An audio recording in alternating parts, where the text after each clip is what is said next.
Good morning, everyone. Thank you for joining us today on our coordinate systems in AutoCAD Map 3D.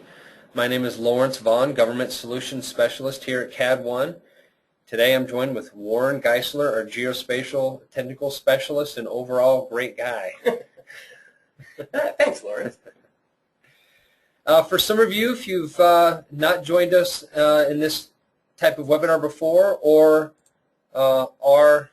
have done so and have not submitted any questions, that you'll see on your right-hand side, this is the task pane to submit questions throughout the presentation. We do encourage you to submit questions, and we will stop the webinar in a timely fashion and answer your questions as we go through. So please feel free to answer any questions as we go through the webinar, and we will get to them as soon as possible. And if it is something we do need to answer offline, we will send you a private chat and let you know that we'll take that offline and get back to you after the webinar. At the end of the webinar, we'll put up a website. Actually, you see it at the bottom of your screen there, info@cad-1.com. So if you've got any questions after the webinar, or if you want to ask anything, talk about any type of training with us, or what type of, even give us recommendations on what type of webinars that we're given, then please do send us an email. Let us know. All right. With that said, Warren, will you take the floor? I'll take the floor then. Just to make sure everybody can hear me. As you see there, you've got a little tool there, a little yellow tool to raise your hand. So for those of you who can hear me, go ahead and click that and raise your hand so I can see who can hear me and who can't. I see a whole lot of hands jumping up there. Just want to make sure everybody's awake. Okay. I guess that's enough people who are raising their hands, so go ahead and lower all your hands there. And then if something urgent pops up in the middle of this and we're not paying attention to your questions, and go ahead and raise your hand, and that'll kind of flag us in and let us know what's going on. Okay, so today's discussion is about coordinate systems and coordinate systems in Map 3D. And as I've said many, many times, anything that I'm showing you in Map 3D, you can do in Civil 3D as well. Some of the points, this is going to be a lot of PowerPoint, but we will get into the software a few times to show you where and how and what and all of that. But the main purpose of this is to educate everybody on coordinate systems, when to use them, where to use them, why to use them, everything else. Over the last several months, I've been getting a lot of questions from all kinds of people, not just civil engineers and civil engineering techs, but also land planners, landscape managers, and even architects about coordinate systems, because these days everybody is talking about coordination. In order to make a project cost effective, we need to coordinate all of our efforts, and that means architects, engineers, landscapers, even GIS professionals. And in order to do that, we all need to be talking the same talk when it comes to coordinate systems. So some portions of this may seem a little bit simplistic to you all, to some of you, but bear with me. I'm going to get into a lot of the meat, and we just want to make sure that everybody's got all of their questions answered. Everybody's got a pretty good grasp on coordinate systems. Like I said, what they are, how to use them, when to use them, and how to use them inside the software. So the first part here, I pulled out of Wikipedia, and that's obviously everybody's favorite site to go to. What is a coordinate system? Okay. And I think everybody who works in any type of CAD system knows, okay, a coordinate system, X, Y, Z, that's really pretty easy, right? Yeah, X, Y, Z for you might not be the same X, Y, Z for somebody else. So what does that mean? Okay, when we're designing, we've got to worry about making sure that everything lines up. So when we're working in, say, just a plain CAD format or even an architectural format, what we're looking at here is we're looking at basically a base point to define where we are in the world and where everybody else is in the world. So that when I'm working on a floor plan, the electrical guy's working on the same coordinates, the lighting guy's working on the same coordinates, and when we're done, everything lines up and everybody's happy so that we know exactly where everything is. Well, that's pretty easy. But now we've got some new problems. When we talk about coordination, as I just mentioned, we're not just talking about the people working inside the building coordinating. We're talking about everybody. Architects, civil engineers, GIS professionals, everybody. So let's get back to where the architect was working, as I showed you a moment ago. He's working at, he or she is working at 0, 0. That's my base point for my building. Well, That's great, except for the survey folks and the people doing landscaping and layout. Well, they're working on their own coordinate system that they set up, and if it's a random coordinate system, like 5,000, 5,000, 5,000, but that's where they're working, so 0, 0 isn't going to fly.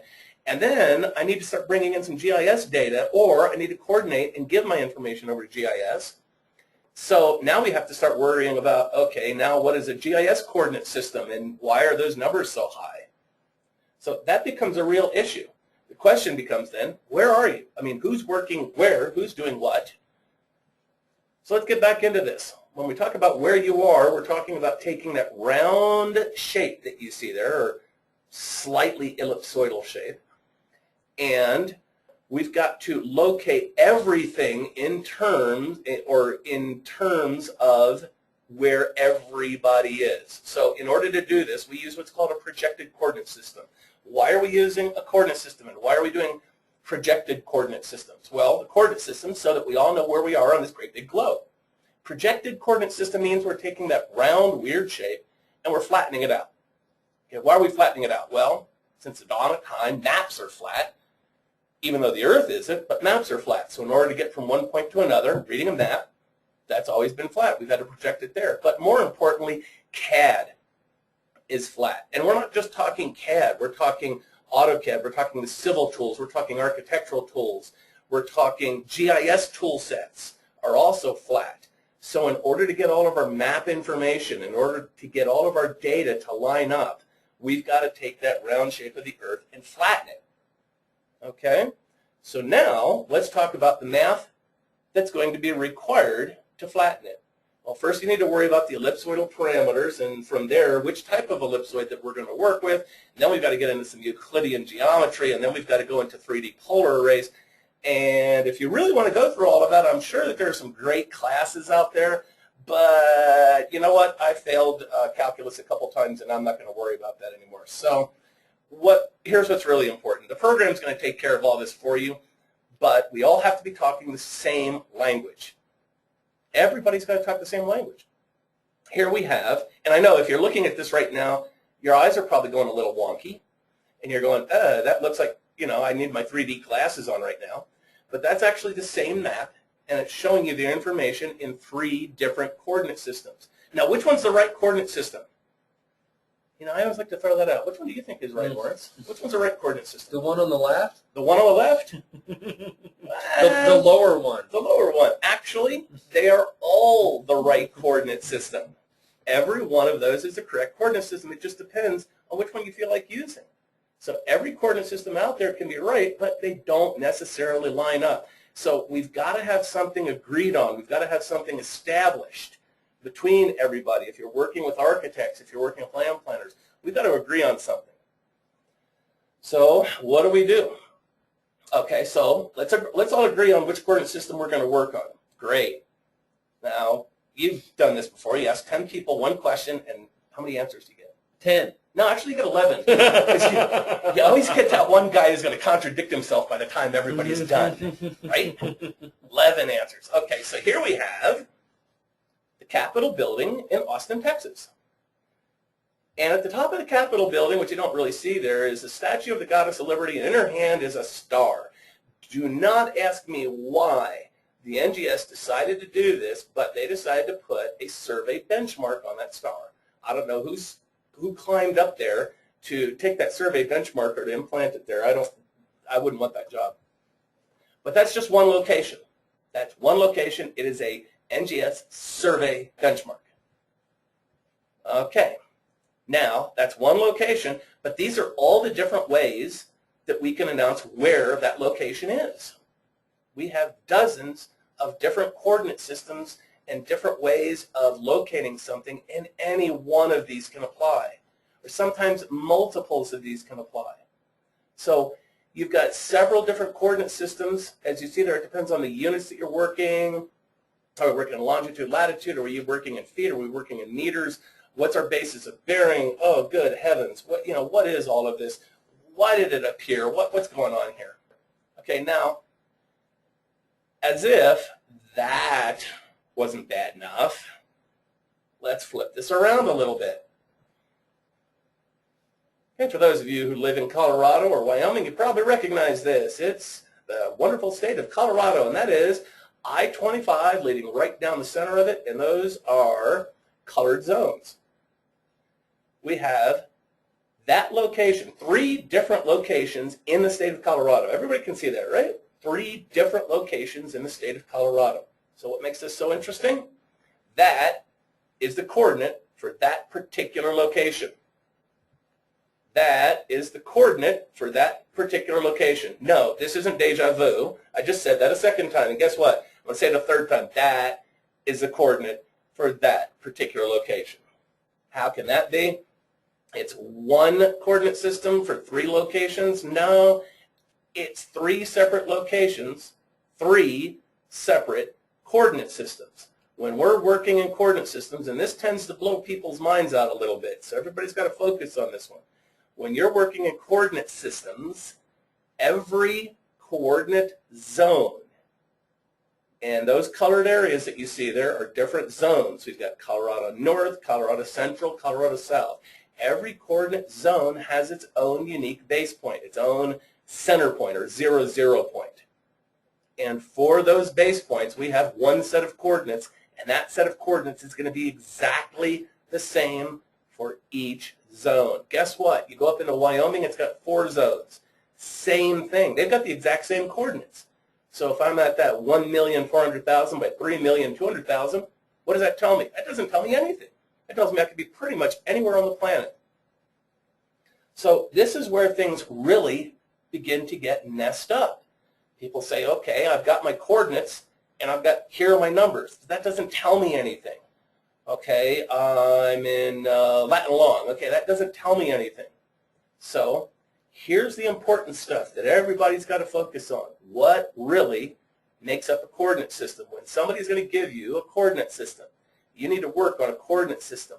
What is it made up of? What is a coordinate system? Okay, coordinate systems start with a datum. Where am I measuring from?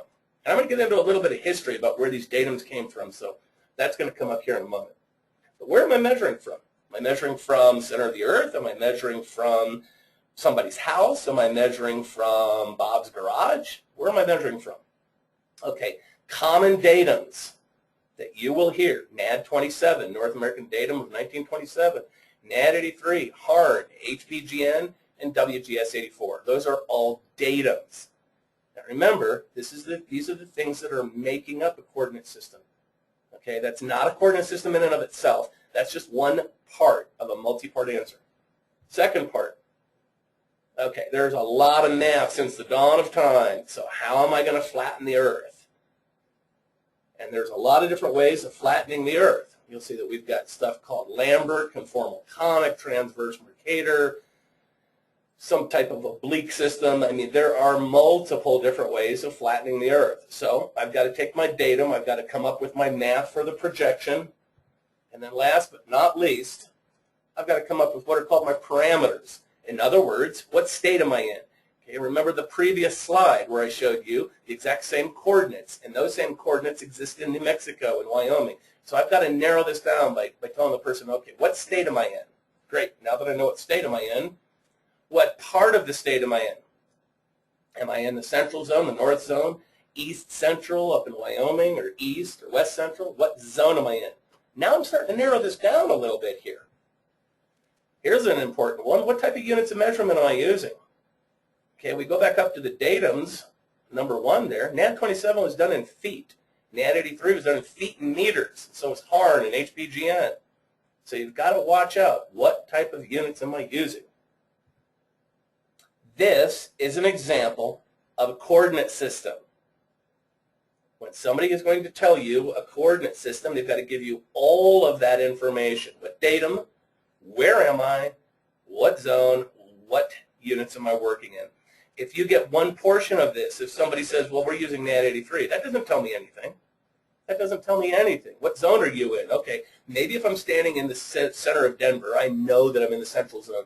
But what type of units of measurement am I using? So you've got to have all of that information. There's just too much that you can risk by not having all of the appropriate information. And if you don't have all of it, and you try to coordinate with some of those other people, like the landscaper or GIS or the architect, things go shooting way off into space. And that wouldn't be good, would it? No, Not a bit. Especially if it was your property line that we were talking about and things start shifting a little bit, right? Okay. Now, right before I get into playing around on the software a little bit, I do want to mention something. This has come up as a tech support issue over and over and over again. So I'm going to, in a moment, show you how to find the coordinate systems in Map and Civil 3D, how to apply the coordinate systems to a drawing in Map and Civil 3D. But here's the trick. When you apply a coordinate system inside these programs, it's embedded inside the drawing. So it's some extra code that gets embedded inside the drawing so that when somebody else opens up the drawing, and if they don't have the same coordinate system, their program will automatically grab it and it'll say, hey, you don't have the coordinate system, I'm going to plug it into your computer for you. See, it's really polite. Map and Civil 3D, very, very polite. I'll plug in this. Somebody went through all the effort of building a local coordinate system, I'll plug it in for you. But here's the problem, folks. Windows 7 locks that folder. So you're going to see an error message. It pops up a lot. It says, folder is locked for write access, or something along those lines. Coordinate system can't be added. Folder is locked for write access. Here's why. Windows 7 as a default locks this folder right here. So I've sat here long enough. Hopefully everybody's written it down. We are recording this, by the way. So if you forget this, it will be put up on our website later. So let's talk about adding in and using coordinate systems, okay? Everybody's sick and tired of watching this. Okay, enough of the PowerPoint stuff. Let's get into map. So what do we need the coordinate systems for? Why are we adding them in? What's going on? Okay, let everybody take a look at this. And for those of you who have already seen this in one of my classes, you can't answer. But what is the one main common thing about these two boxes, aside from the fact that they're rectilinear shape and they have X's in them? Got any idea, Lawrence? What is common about What is common about them? In case you don't know, let me throw it at you, because we've been talking about coordinate systems, right? Mm-hmm. Those are exactly the same box. Those are exactly the same box. Whoops. Hit the wrong button. But you wouldn't know it, would you? I mean, they scale right left to right, but then everything is all warped. Those are exactly the same box. They're exactly the same box, but they were drawn in two completely different coordinate systems. So this is why I always jump up and down and scream and stress this and talk about coordinate systems in CAD and integrating CAD and GIS. When we're trying to integrate CAD and GIS, your biggest issue is coordinate systems. They will get you into a load of trouble. So if you're not careful and you don't know what coordinate systems are being used, then you're in a lot of trouble. So now that I know that those are in two different coordinate systems, I got to find out what the coordinate systems are and I can start to apply them and fix them. So let's jump around a little bit. One of the other problems that I see people having quite frequently is we all know that using our FDO system, we can actually connect to data, such as aerial images. This is the most popular one of connecting to data using FDO and Map and Civil 3D. It's connecting to aerial images. I mean, you can use the insert command, but it can't translate the coordinate systems for you. So what if I want to work in that really cool NAD 83 Colorado Central Zone US foot kind of coordinate system, and I bring in an aerial image, and the aerial image is in something like UTM, and it's going to go shooting off into space. How do I get it to work? Well, you use this tool. It's the FDO Data Connect. This will actually translate the coordinate systems for you on the fly. So you don't even have to think about it. You just have to know what coordinate systems you're working with. So here's where people run afoul of the program. I've attached a raster image. I'm about to add the raster image to my drawing. In here, it's got the name and the location of the raster image, and I'm showing you the coordinate system. AutoCAD Map has issues sometimes reading coordinate systems out of images. People say, well, that means you're missing a world file. No, no, no, no, no. The world file, all that does is tell the program the XYZ, but it does not tell you what location it is, what coordinate system it's in. Coordinate systems are embedded into the image. TIFF images for aerials, those are easy. TIFF images, it'll read those all day long. But SID images, Well, SID is a proprietary format, and those guys change it every now and again, so AutoCAD has some issues reading the coordinate system. So when attaching an image, let me give you the rules. Now I know, work with your imagination a little bit, and I forgot to set this up right before the demo, but let's say that down here says the map coordinate system, and let's say, imagine that that said NAD 83, Colorado Central Zone, US foot. Okay, so that's the coordinate system that I'm using in my map, in my AutoCAD drawing. That's my coordinate system. That's what I'm drawing in. This up here is the coordinate system of the image, not the coordinate system I want it to be. The program takes care of that for you. It's the coordinate system of the image. So what the common mistake that a lot of people make is they will tie in the current map's coordinate system right there. But that's not what I want to do. I need to tell the program what coordinate system the image was in. The program takes care of it for me. So when I need to assign that coordinate system, I'm going to hit the little Edit Coordinate Systems button. It says it's unknown. Now I'm going to pause here for a second.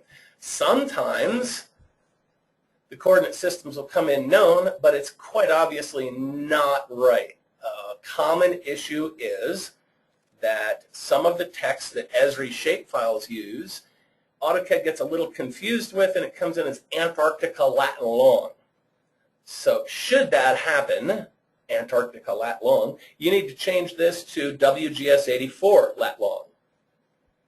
Okay, but this, in this instance, I'm going to edit it, and then this is where I would tell the program what is the proper coordinate system for that image. Not what I want it to be, not my current drawing, what was the image shot in. Now if I don't have that information, I better go call on somebody. I better find some metadata, call somebody and find out what it is. Is it UTM? Is it state plane? What is it? I've got a neat little search tool up here.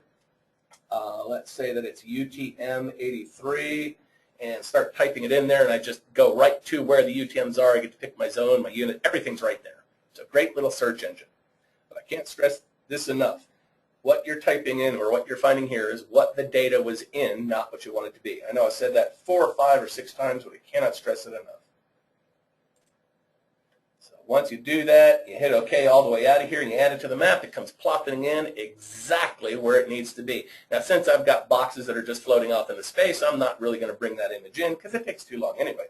But hopefully we all know now that when you're adding information in, if this is either wrong or it says unknown, you got to go find it. Okay, let's switch to another one. Whoops.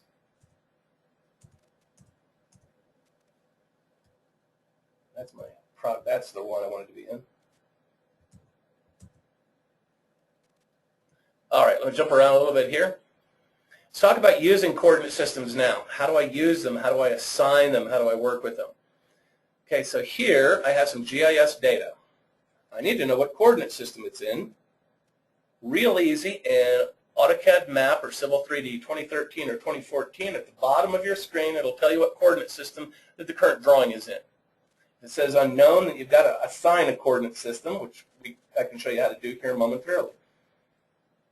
But that'll tell you what coordinate system it's in. Now, we were doing a project for a brand new subdivision on the west side of the site. As you see there, I've got this great big blank area over here. We're doing a project. And I need to submit all of my water lines, or maybe I need to get water lines in from somebody, or something. But anyway, what we're doing is we're dealing with different coordinate systems. So there's 2 approaches here, everyone. Here's the first approach. Surveyor has gone out, and when we did all of this, we located this information based on the correct coordinate system. Or we built a custom coordinate system. I'll get into that in a minute. So all we need to do is come up here to the top of our screen and assign the coordinate system that the Surveyor gave us. I'm going to click Assign, and guess what? That same dialog box is going to pop up here where I get to go find that coordinate system that I'm using in the project. I get to type it in, and I get to use it. Okay? Easy enough. If I wanted something in Colorado, I could just start typing Colorado, and all of my Colorado zones come in, and I can pick one. This one happens to be a California one, and it's a local coordinate system that the Surveyor was using, so I'm just going to use that. So I've already picked it. It's already assigned up in here. So now that I know what coordinate system I'm using, Surveyor gave me that coordinate system, and now I know what the other drawing's coordinate system is, it's really easy to marry the two of them up. We're going to use a tool that not many people use anymore in order to transfer one drawing from one coordinate system into another. And that, I know I'm normally in the Display Manager, but now I'm in the Map Explorer. This is a tab that not a lot of people have gotten into. Some people don't even know it's there. Most people just ignore it. But if I'm going to be using AutoCAD drawings and I need to translate coordinate systems, this is how I do it. So what do I have to do? I've got to go find that other drawing. I had this up, but I closed it. Shouldn't have closed it. Okay. So now I'm going to tab over here to my project. Okay, so I'm done getting all my water lines in. Here's the state. State needs my information. They want it in their coordinate system. Good gracious, how do I do it? Well, I've assigned, oh, and I forgot this from AutoCAD 2014. By the way, I keep using the tab, the control tab. I don't need to do that anymore. All of our drawings in 2014, we now have tabs. I'm still getting used to some of the new features in 2014 myself. Okay, getting back to this. I'm in California State Plane. I've got some custom coordinate system that the other file is in. How do I fix it? Well, with the Map Explorer handy, I've got to find the other project or the other drawing. I'm going to grab it. I've got to stop doing that. I'm going to grab it, drag it, and drop it right into my Map Explorer. That's it. And it doesn't matter where it is. Now, if you've had training before, if you've got one of the books, it might say something about, oh, I need to build a drive alias, and then I need to go searching for this, and blah, blah, blah, blah, blah. No, you don't. Okay, all you got to do is open up Windows Explorer, find the file, drag and drop it. It's got to be in the Map Explorer. Can't be in the Display Manager. Can't be in the map, but got to be in the Map Explorer. Okay, so I've got the drawing attached. Now what do? This isn't easy for me to say. I double-click the current query. Can I sing that real fast? Double-click the current query. Yeah, it wasn't easy, was it? So I double-click the current query. I'm going to do what's called a location all query. So that's where I click the location button and click all and hit OK. So I've got a location all query. My query mode in the middle, I've got to draw it. And then the next four buttons get a little bit confusing. A lot of people want to hit OK, but that just kicks you out of the dialog box and saves what you did. So I actually want to execute the query. And as long as the coordinate systems are drawn correctly, this puppy comes in and matches up perfectly exactly where it needs to be in this coordinate system. So I have now assigned a coordinate system to drawings and translated the coordinate system of one drawing from one coordinate system to another.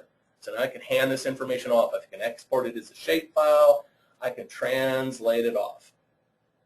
Okay.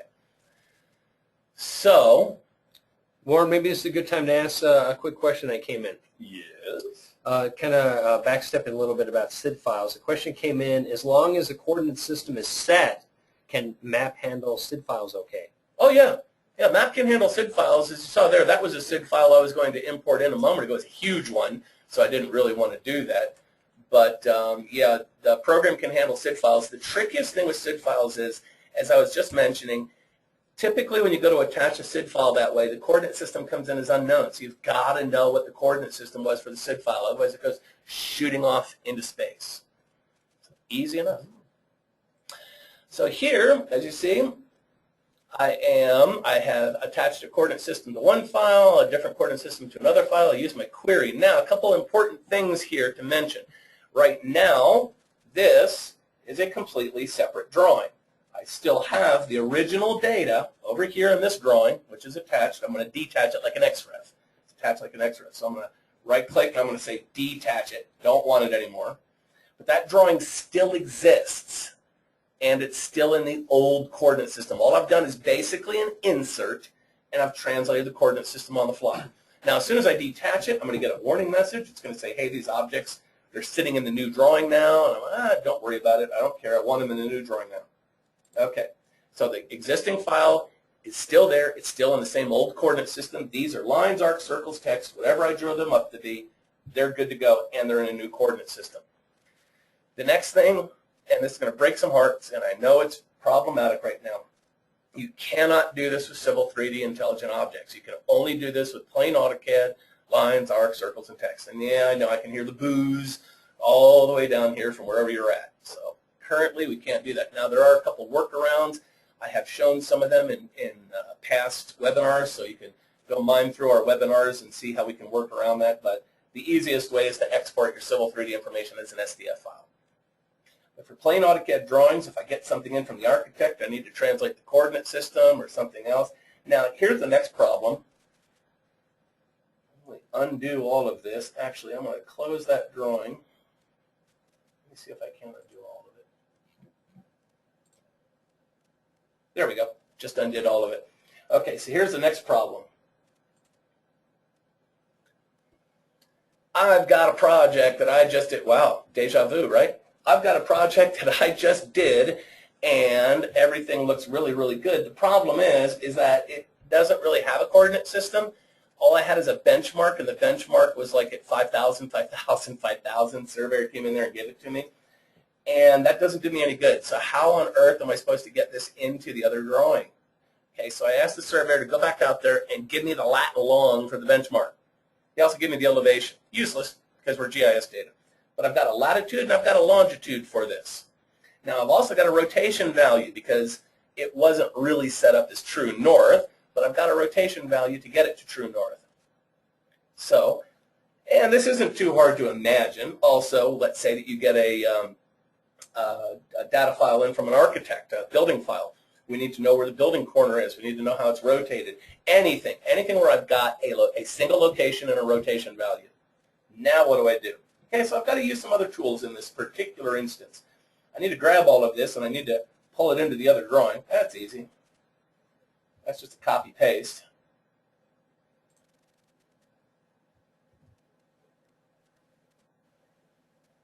And plop it down. Now, I'll tell you right now, if I were to try to move it, to squirrel it into place, it's just not going to work. I don't know where all the lines are going to line up. I don't know where the pieces are. It's just not going to work. So the next thing I need to do is, okay, this is easy. Rotate everything. Oops, RO. Rotate everything. That's easy. I want to rotate it from my center of my base point, and it's a 314-degree rotation. Okay, so far so good. Now, how do I locate it perfectly in space? Well, I've got a latitude and longitude here. And one of the cool things about, about map is, in the analyze ribbon of map, we've got some geographic tools here, and my favorite one being the coordinate tracker. What the coordinate tracker allows you to do is it allows you to exist, your drawing exists in one coordinate system, but I can actually use a different coordinate system for all of my commands. So here I've got my WGS84 datum. That's a datum. That's not a coordinate system. Latitude and longitude degrees. See, that's a real coordinate system.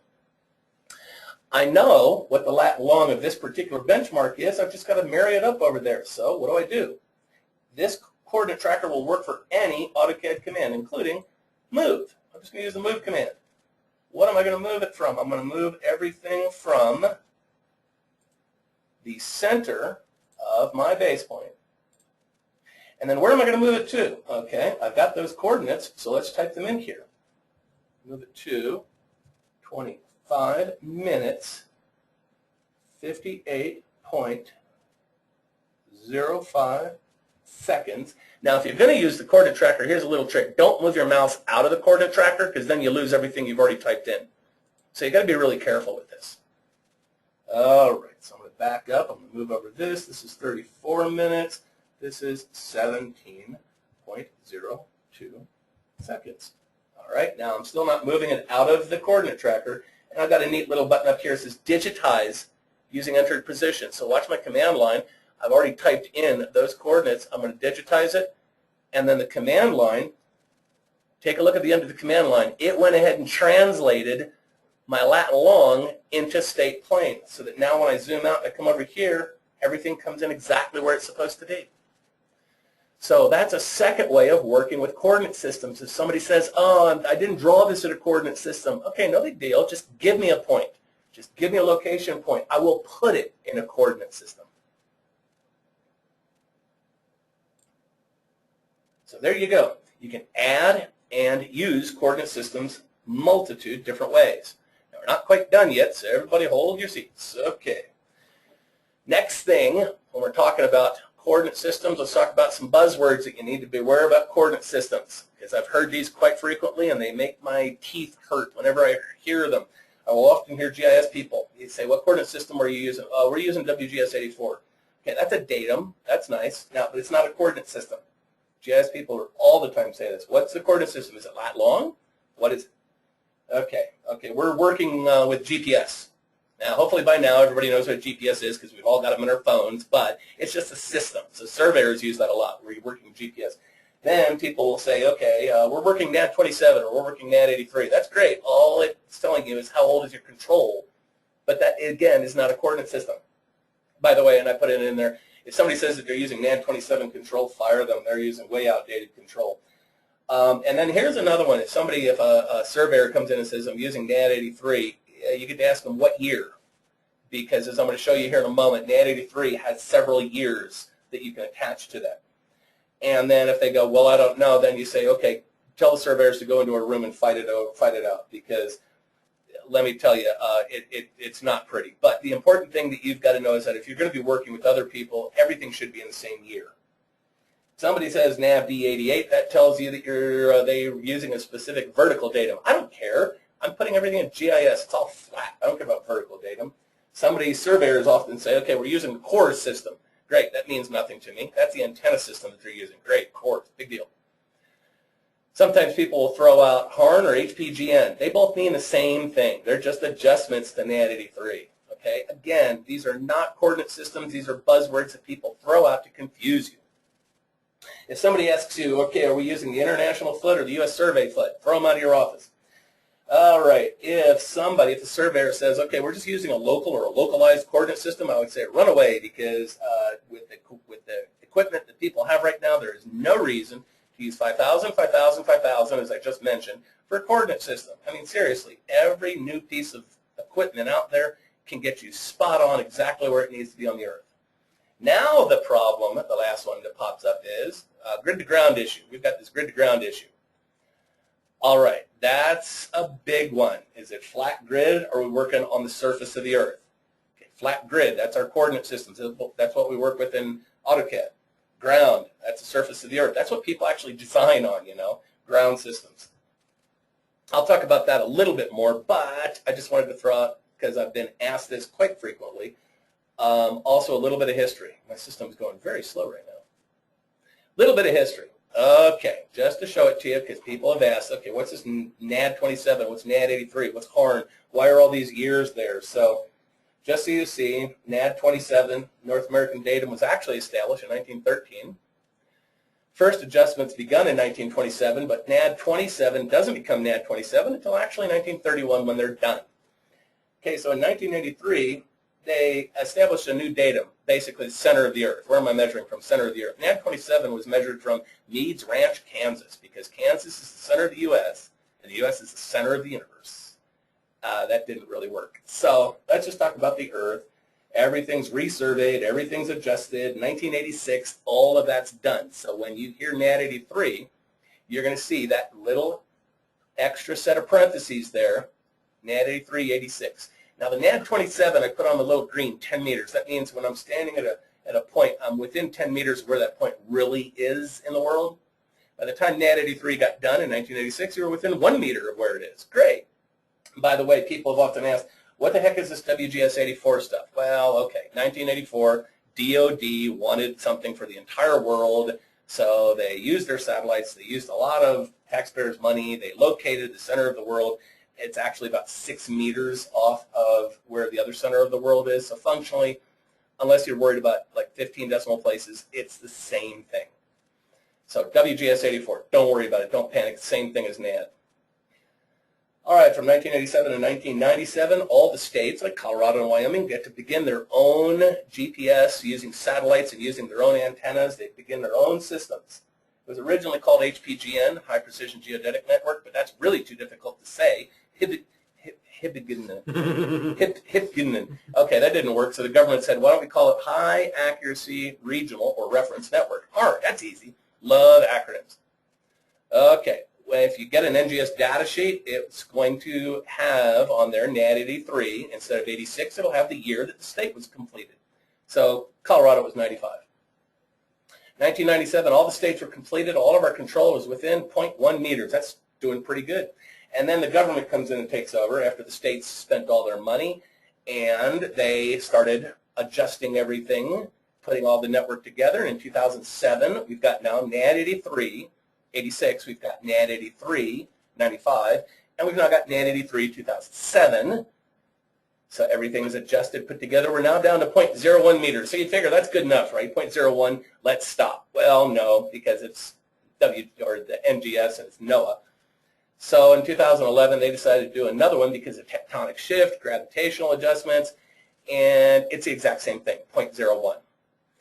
Sometime around 2017, we should see a brand new datum established by NOAA. Yay! So what does this mean for you? Well, what it means for you is if somebody says that we're working in NAD 83, you say which year, which realization, or which adjustment are we working on? Because that's very important. Just so you know, if we jump back, when we jump back into CAD here, just so you know that when we're working in CAD and we're worried about all of these different NAD 83s, oh my goodness, what are we using? NAD 83, are we using a HARN? Good heavens. Let's talk about this just for a second. When we're worried about this, you have NAD 83, Colorado State Plain South Zone. This is the NAD 83, 86. This is the original one. If I come down here, scroll down a bit, and you'll see the HARNs pop up. That's 1995. That's when Colorado was done. So that's that 0.1 adjustment. You will not see any coordinate systems that say NAD 83 2007 or NAD 83 2011. That's something that the surveyors have to worry about, not you. NGS and NOAA will not release anything that will try to translate from an earlier coordinate system to one of those later ones. They will not do it, mainly because the math that is needed exceeds the amount of accuracy or precision that you're getting. So this is it, folks. We've got NAD 83, 86, or we've got NAD 83 HARN. So that's it. Don't go looking for anything else. If somebody says you're using a later one, just use the HARN one, call it good. You're within a gnat's eyeball. Yeah, that's eyeball. So there's a little history for you. Now let's talk about the last part, grid to ground. What's this big grid to ground nonsense? Okay, easy enough. Everything's built on the ground, but we still need to map it to a grid.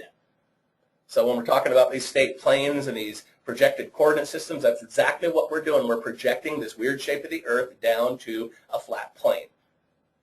So what did we do? Well, we built what's called an ellipsoid to represent the shape of the Earth. We've got the mathematical model for this ellipsoid.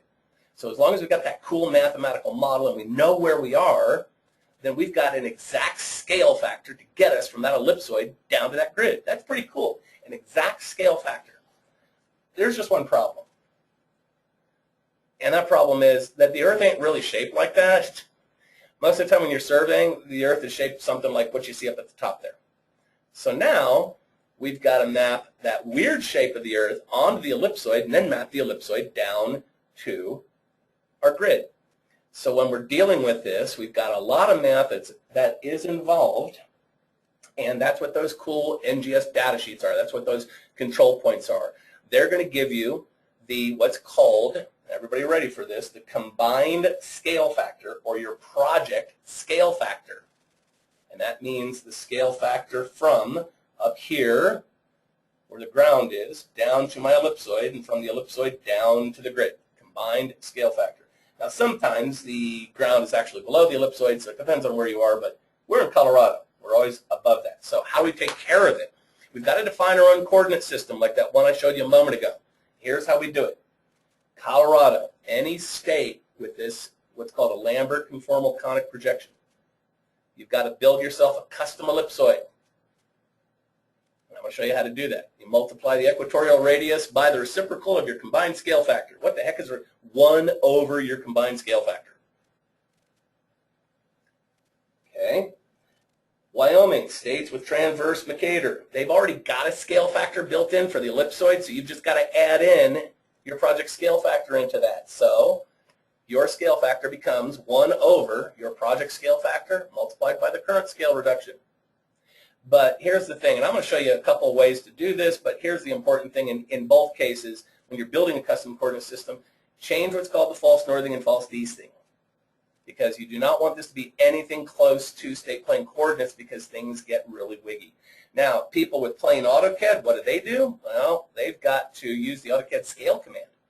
So Surveyor gives them, here's your scale factor for the project.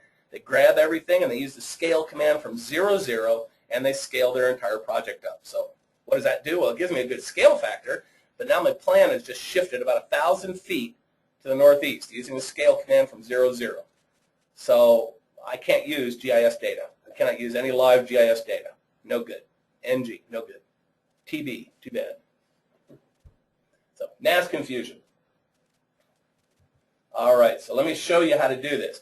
I've left that slide up, and remember, this is being recorded, so you can come back to here and figure out what on earth was Warren talking about. Now, my system's been acting up a little bit, so this might be a little slow. So let's talk about Colorado. I'm going to close this.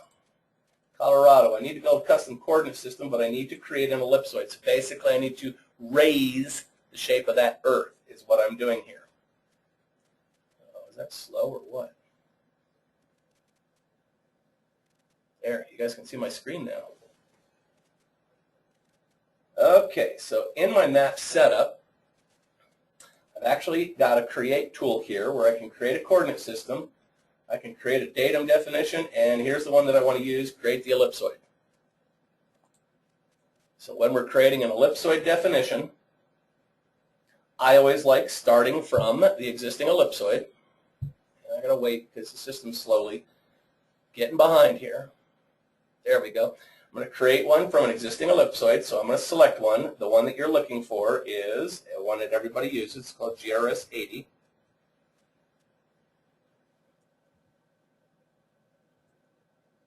There it is, GRS 1980. Sorry about that. You're going to start with this GRS 1980. And what you're going to do is, there's your equatorial radius. You're going to multiply that by your, whoops, wait a minute.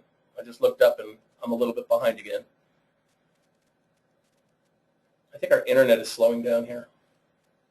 Okay, so when I go to build my own, there's the equatorial radius. I'm going to multiply that by my project scale factor. 1.0026 is good in Denver.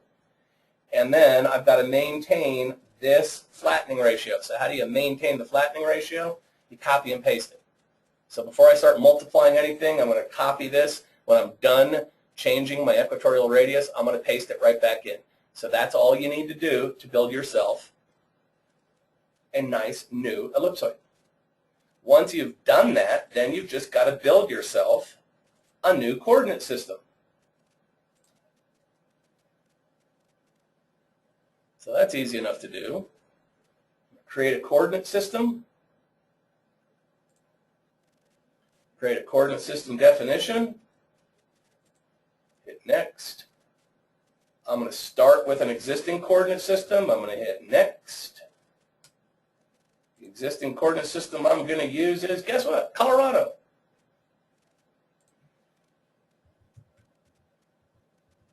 Colorado. So let's say that I'm using central zone US foot, and I've already done this, so I've got an example here if anybody wants one. So central zone US foot.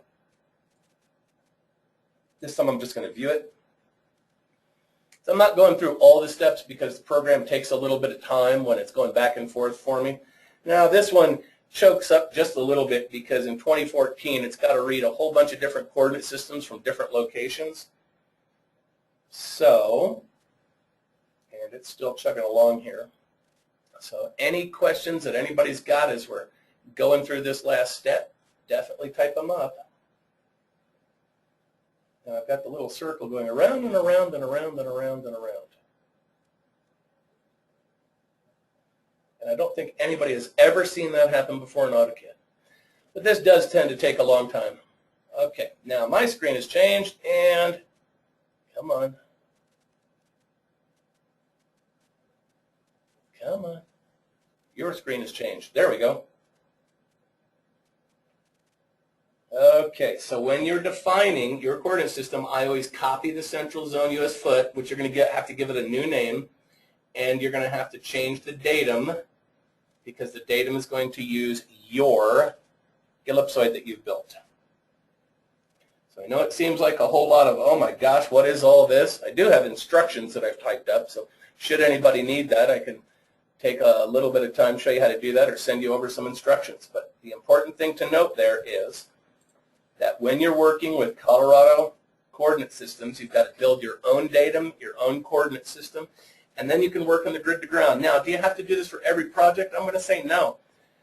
Honestly, you can use one for an entire county. You can use, as a matter of fact, Denver Water uses one for all of their water system, and that pretty much takes up the entire metro area, the entire county. There are several counties who built up a custom coordinate system by giving you all of the information. All you've got to do is plug it in. But frequently, they're going to give you the scale factors. So if they are using that Lambert conformal conic, you've got to go through this effort for the scale factor. If they're using a different one, transverse Mercator, then you've just got to go a little bit of a different route. But the neat thing here is that the program does allow you to build all of your own custom coordinate systems.